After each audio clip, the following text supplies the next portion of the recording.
Welcome to another episode of Alpha Audio. Today we have a lot of gear to show you. It's not a review, it's more like an update video about what we're about to review because it's a lot and we just wanted, we're a little bit enthusiastic about some products that we have in house. Some stuff didn't fit on this actual table, to be honest, because they're just way too large. But a lot of stuff we could show you right now and right here on this table. It's not a scripted video, so I'm sorry if I'm all over the place, but that's just the nature of these kinds of update videos actually. Well, the first thing that I wanted to show you is the new Volumio Primo network music player. And I'm not the guy that's gonna review it, unfortunately. Martijn is gonna do that. But yeah, it's a new streamer. We saw Volumio on the high-end Munich, and I was quite surprised. I mean, I love their stuff. I love their software platform, and this is the new Primo. It's a device with analog outputs, single-handed outputs, digital outputs, well, everything you want to have actually. It's got this nice button on the front. Ooh, nice. I don't know the price, honestly. I know they're not really expensive, and it's decent stuff. Especially the price quality should be very good. I think this is one of the competitors for the Bluesound Node, and Lindemann maybe a little bit. So they're not really expensive, but they're supposed to be very good. Then we have the Integro, and this is the one that I would really love to test because it doesn't have the button. It does, but they're off in the box. Okay. Oh, you can fix that. Yeah, transport damage, I think. Yeah, the other button is in there. It's not broken. This is a review sample, I noticed, because it's got some stuff on it. The Integro is the version that should compete with the Power Node and stuff like that.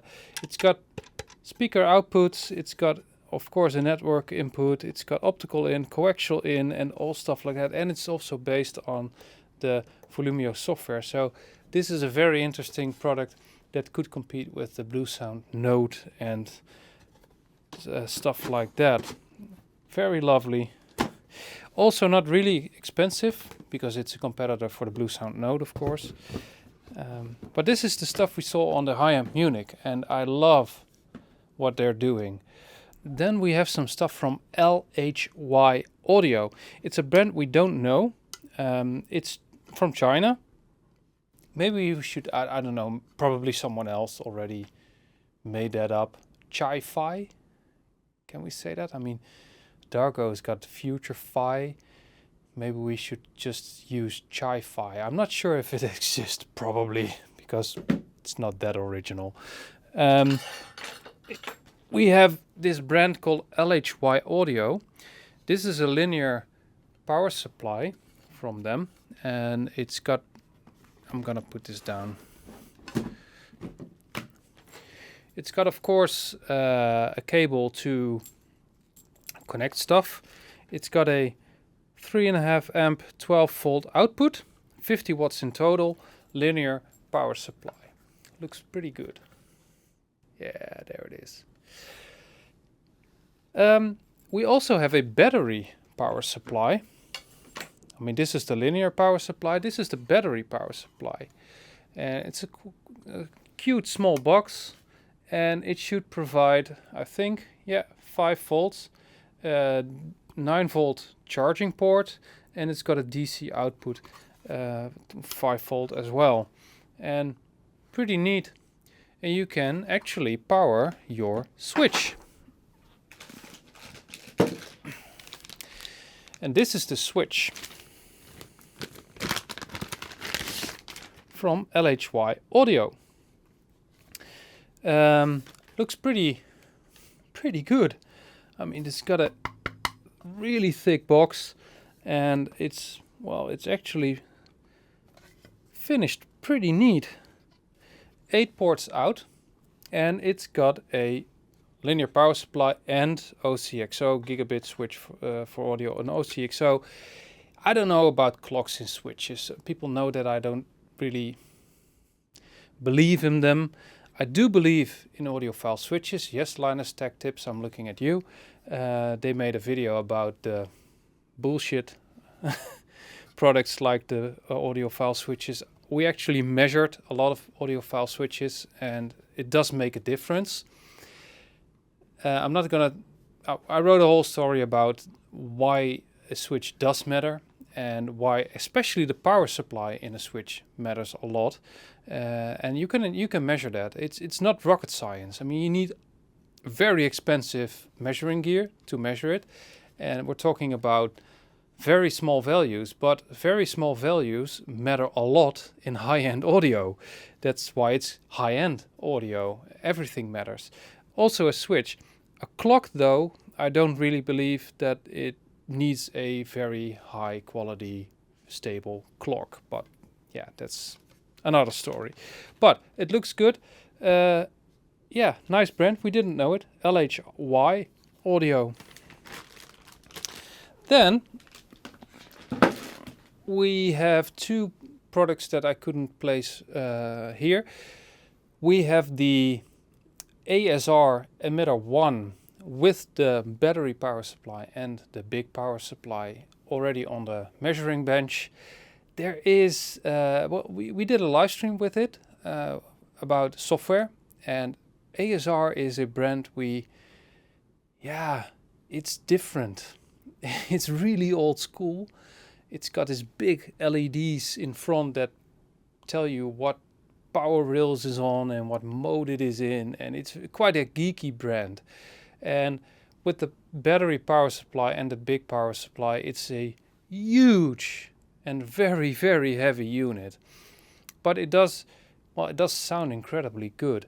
It's not cheap, around 14,000 euros. It's really not cheap, but it can keep up with the Pulse Labs. It's just really different from the Pulse Labs. The Pulse Labs is more, I don't know, it's more focused on glow and mid-bass glow and airiness, and the ASR is just really, really precise. But Martijn loves that thing. He really loves it, and I'm figuring out what the story is that brand wants to tell. What's the story behind ASR, and why does it sound the way it sounds? I'm really curious, because it's just very different. We already posted a sample video about it, and you can check the video on our channel. Then we have the Perliston monitors, the T-series, the S-series monitors. They're still in the box. They're really heavy, big, and we had the biggest Perliston floor standing models, the S7Ts, and they're just incredible. I love that speaker. It's big and maybe not beautiful, but it is something so completely different. It plays with the biggest dynamics, the deepest bass, and it plays effortlessly. It's a very impressive loudspeaker. You just need a lot of room to play it. But now we have the smaller ones, the monitor ones, and I'm curious if that smaller monitor can play in the same easygoing way the biggest loudspeaker does. I mean, that was something different. Our TADs are very layered and very precise, but the Perliston is just, you can throw anything at it and it will just play it. It's just ridiculous in that matter. Then we have the Auralic, the Arius G1.1. It's just a streamer. It's nothing else. It's just a streaming transport in that sense. You have a wired connection. You have wireless connections. You can plug in a hard drive. You can plug in your DAC with USB or coax or AES or optical. Yep. So that's a unit we're gonna check out. I mean, it's been a long time since we had an Relic in our rack. Hey, that rhymes. It's been a long time since we reviewed an Relic product, so I'm really curious about what it does today. Is it as good as people say? I mean, a lot of people, a lot of viewers and readers of Alpha Audio love that thing, and that's why we want to review it. We would rather have the version with DAC, but it wasn't available, or they didn't want to send it in, I'm not sure. But we have the version without a DAC, so we're going to check that out. Then I know that a review of the Atoll 300 series is finished now, so it could be online very, very soon. And we have some tweak stuff like AAI, Authentic Audio Image, AAI pucks. We're reviewing, but it is a little bit on hold because there is a new version. We've had the minis. Now we have the minis, the maxis. There's going to be some ultimate version, I think. Pucks, anti-resonance pucks, and they're expensive, really expensive stuff, but it does actually work. So we're going to compare all of them, especially with loudspeakers, because we checked it on the PMCs lately because of the bass issue, and it was completely gone. So these pucks actually do something. That's all the stuff we have right now in our offices. It's a lot. These are going to Martijn. These I'm going to do myself.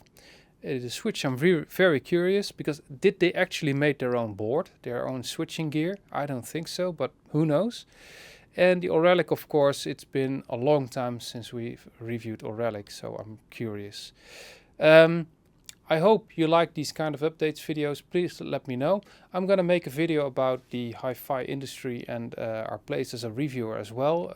I think an update is necessary, and we are still working on a series about the industry, like how does a brand market itself, what's the how do these huge companies just keep on buying stuff and don't kill it off, stuff like that. It's really about the background of the hi-fi industry, and it's a lot of work. We have a special editor for that, but the next series is, well, it's being made right now, so that series will be updated pretty soon as well. So I thank you for watching, and I hope to see you next time. Bye bye.